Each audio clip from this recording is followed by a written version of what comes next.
chapter 6, after Jesus had fed the 5,000 with the one loaf of bread and one fish.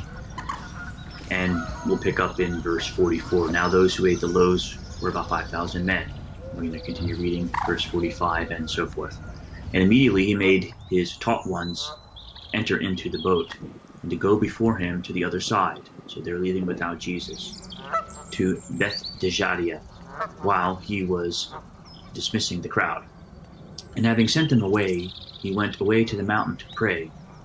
And when evening came, the boat was in the middle of the sea, and he was alone on the land.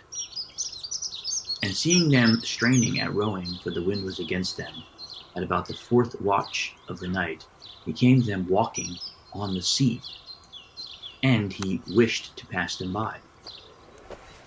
And when they saw him walking on the sea, they thought it was a phantom, and cried out. For they saw him, and were troubled, and immediately spoke to them, and said to them, Take courage, it is I, do not be afraid. And he went up to them into the boat, and the wind ceased, and they were exceedingly amazed in themselves, and marveled. For they did not understand about the loaves, because their heart was hardened.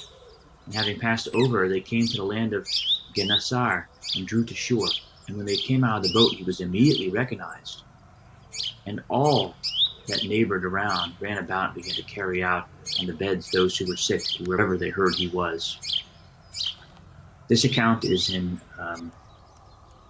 Mark, Matthew, and John. In John, it goes into detail that the people gave credence to the story by saying, yeah, we saw Jesus on shore when the boat left. So how did he end up on the boat? And then they told the story of he came walking on the water.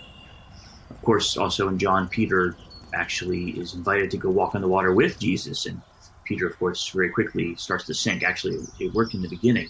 Then his faith was so little, like many of us, and he sank into the water, and Jesus saved him. So these are amazing stories right there in the Bible.